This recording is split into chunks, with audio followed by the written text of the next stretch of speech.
Ana masih bingung antara 4 imam, Imam Hanafi, Imam Hambali, Imam Syafi'i, Imam Maliki, mana yang harus ana ikuti? Soalnya ana pernah dengar saya ikut imam. Bukankah kita harus mengikuti Rasulullah SAW?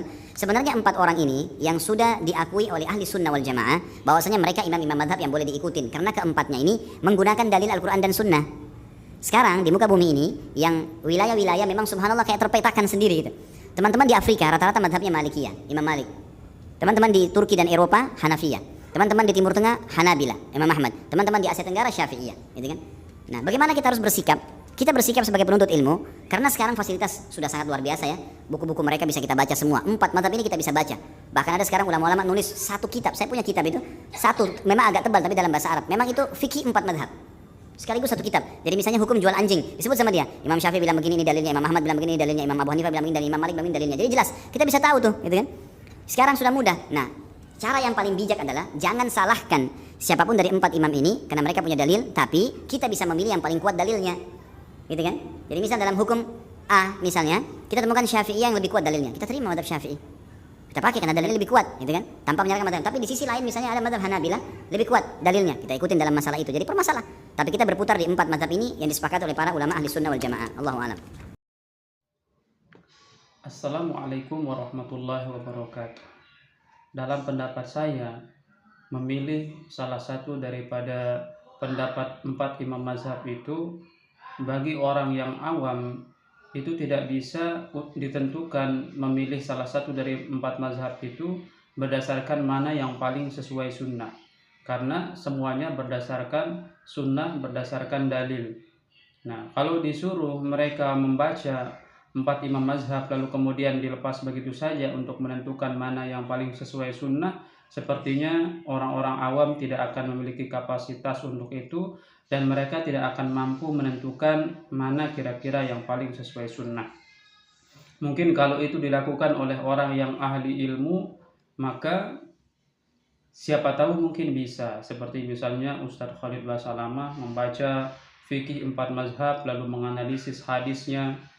Ya tentu saja dengan metode yang harus sesuai dengan metode yang telah diterapkan oleh ulama salaf. Tidak bisa hanya dengan menggunakan metode sendiri yang tidak teruji.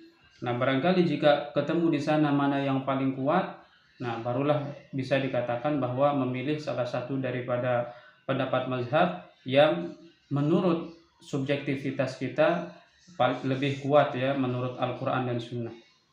Hanya saja biasanya kalau orang-orang awam itu sebaiknya ketika mereka memiliki permasalahan cukup diberikan solusi sesuai dengan keadaan orang awam itu saja. Tidak perlu mereka diberikan banyak pilihan dari 4 mazhab lalu kemudian mereka disuruh tentukan mana kira-kira yang paling kuat menurut sunnah. Apalagi mereka disuruh baca sendiri itu 4 imam mazhab.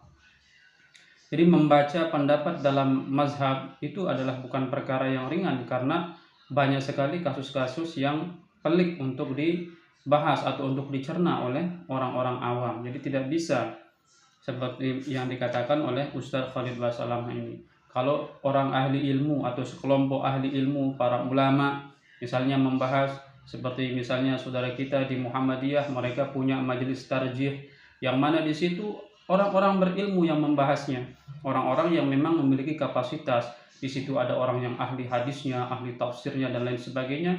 Mereka berkumpul lalu kemudian memutuskan mana yang paling dirajihkan atau yang paling diunggulkan, lalu dijadikan sebagai yang dipilih untuk organisasi Muhammadiyah atau yang ditentukan. Maka itu bisa-bisa saja. Tetapi kalau dibiarkan orang awam sendiri yang mencari mana yang paling sesuai sunnah, saya pikir ini akan sangat sulit sekali. Apalagi orang awam kebanyakan mereka punya kesibukan yang berbeda-beda. Petani disuruh buka 4 mazhab, mereka akan bingung, ya, mereka akan sangat kebingungan begitu. Nah, salah satu contoh ini saya berikan satu kisah ya, di mana di zamannya Imam Abu Hanifah atau yang kita kenal beliau adalah sebagai foundernya mazhab Hanafi ya, yaitu Abu Hanifah. Nama asli beliau adalah Nu'man. Nah, di situ di masa hidup beliau pernah beliau didatangi oleh seorang pemabuk, di mana seorang pemabuk ini bertanya kepada Imam Abu Hanifah, wahai imam, tadi malam saya mabuk-mabukan dan saya tidak sadar apakah saya sudah menceraikan istri saya atau tidak. Nah, kira-kira menurut engkau apa yang akan saya lakukan? Kata pemabuk itu kepada Imam Abu Hanifah. Lalu kemudian Imam Abu Hanifah memberikan fatwa dengan mengatakan, perempuan itu tetap menjadi istrimu sampai kamu benar-benar yakin bahwa kamu telah menceraikannya. Nah, itu jawaban dari Imam Abu Hanifah. Lalu kemudian si pemabuk ini bertanya juga kepada ulama yang lain yang sezaman dengan Imam Abu Hanifah, yaitu Imam Sufyan Ats-Tsauri. Ketika bertemu dengan Imam Sufyan Ats-Tsauri, si pemabuk ini bertanya sama dengan pertanyaan kepada Imam Abu Hanifah, di mana dia mengatakan, wahai imam, tadi malam saya mabuk, saya minum khamar sampai tidak sadarkan diri, dan di waktu itu saya tidak sadar apakah saya sudah menceraikan istri saya atau tidak. Apa yang harus saya lakukan, katanya. Maka Imam Sufyan Ats-Tsauri kemudian memberikan jawaban yang berbeda dengan Imam Abu Hanifah, di mana beliau menjawab, pergi ke istrimu dan rujuklah dia, katanya. Jika kamu telah menceraikannya, berarti kamu telah merujuknya. Dan bila kamu tidak menceraikannya, berarti rujukmu itu tidak beresiko apapun. Begitu jawabannya. Jadi menurut Imam Sufyan Ats-Tsauri disuruh rujuk istrinya, gitu. Nah, kemudian si pemabuk ini datang juga kepada ulama yang lain, yaitu Imam Shuraih bin Abdullah. Ya, Imam Shuraih bin Abdullah. Kemudian dia bertanya kepada Imam Shuraih bin Abdullah pertanyaan yang sama kepada yang seperti yang ditanyakan kepada Abu Hanifah dan Sufyan Ats-Tsauri. Wahai imam, tadi malam saya minum khamar, saya mabuk, dan dalam keadaan oleng begitu, saya tidak sadar apakah tadi malam itu saya menceraikan istri saya atau tidak. Kira-kira apa yang harus saya lakukan? Nah, ternyata Imam Shuraih memberikan jawaban yang berbeda juga dari Imam Abu Hanifah, dari Imam Sufyan Ats-Tsauri. Nah, apa kata Imam Shuraih menjawab pertanyaan tersebut? Beliau mengatakan, pergi dulu ke istrimu, ceraikan dia dulu di depannya. Saya ceraikan kamu.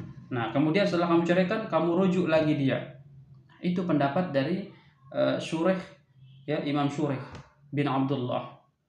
Nah, kira-kira kalau tiga pendapat imam besar ini diberikan kepada orang awam, petani yang sebenarnya tidak pernah mengurus masalah agama, tidak pernah mendalami masalah agama, berikan tiga pendapat ini, lalu kemudian suruh mereka analisis mana kira-kira yang paling kuat menurut Al-Quran dan Sunnah.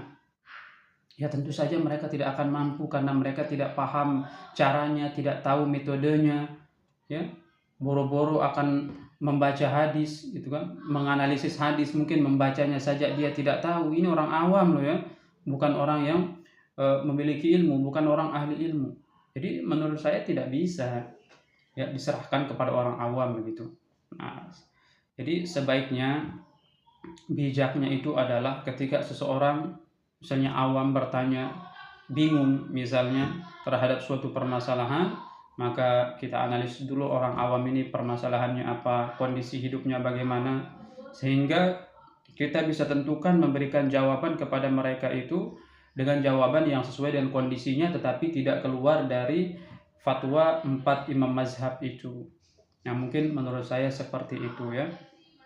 Mudah-mudahan ini bermanfaat, dan ini adalah salah satu kasus atau salah satu contoh betapa dalam beberapa satu pertanyaan para imam bisa memberikan jawaban yang berbeda-beda, dan kalau kita tanya itu sumbernya dari mana, jelas mereka memberikan fatwa itu adalah setelah berijtihad menganalisis Al-Quran dan Sunnah Nabi SAW, dan para imam itulah yang paling mampu. Nah, sehingga kita sebenarnya orang awam ini cuma tinggal pilih saja, ya. Tidak perlu lagi repot-repot menganalisis mana yang paling sesuai sunnah, mana yang tidak. Kalau orang awam, ya, tidak perlu dia menganalisis mana nih yang paling sesuai sunnah, karena dia tidak akan mampu. Cukup mana yang sesuai keadaannya, yang sesuai, yang mampu dia lakukan itu yang mana, gitu. Yang penting dia sungguh-sungguh mau melakukannya setelah diberikan jawaban. Jadi menurut saya seperti itu, ya. Barangkali ini saja dulu yang bisa kita sampaikan. Demikian, wabillahi taufiq wal hidayah. Wassalamualaikum warahmatullahi wabarakatuh.